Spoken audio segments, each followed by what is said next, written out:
Bangladesh consulate general দুবাইয়ের উদ্যোগে ও বাংলাদেশ সামাজিক সাংস্কৃতিক কেন্দ্র উমুল কইম এর সহযোগিতায় প্রবাসী বাংলাদেশি কর্মীদের অংশগ্রহণে ইফতার ও মতবিনিময় সভা অনুষ্ঠিত হয়েছে।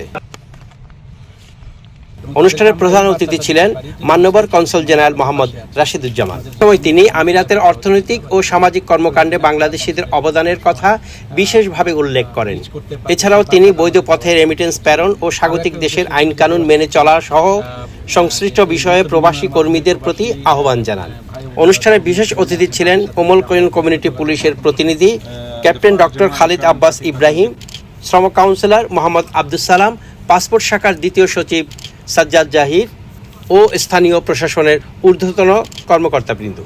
উমুল কইম সামাজিক সাংস্কৃতিক কেন্দ্রের সভাপতি মুজিবুর রহমানের সভাপতিত্বে ও সাংগঠনিক সম্পাদক নাহিদজামান নাসিরের সঞ্চালনায় এ সময় উপস্থিত ছিলেন সংগঠনের প্রধান উপদেষ্টা বিশিষ্ট সমাজসেবক জাকির হোসেন, উপদেষ্টা ক্যাপ্টেন সৈয়দ আবু আহাদ। অন্যান্যদের মাঝে উপস্থিত ছিলেন সহসভাপতি বাবু অনুকূল রাম, সেলিম ব্যাপারী, হারুনুর রশিদ, বদরুল আলম, শামীম আহমেদ, মইনুল ইসলাম, সাধারণ সম্পাদক আব্দুল মালেক, যুগ্ম সাধারণ সম্পাদক ওমর ফারুক কপিল, ফরিদ চৌধুরী, সহ সাংগঠনিক সম্পাদক মোহাম্মদ শামীমউদ্দিন, জুনায়েদ আহমেদ, ত্রাণ ও মানব কল্যাণ সম্পাদক সাতির আলী, আপ্যায়ন সম্পাদক হারুনুর রশিদ ও ধর্ম বিষয়ক সম্পাদক রিয়াজ উদ্দিন। উপদেষ্টার মধ্যে উপস্থিত ছিলেন ডাক্তার আবিদ, জিয়াউদ্দিন, নাহার আলম পলাশ, ফারুক আহমেদ সহ আরও অনেকে।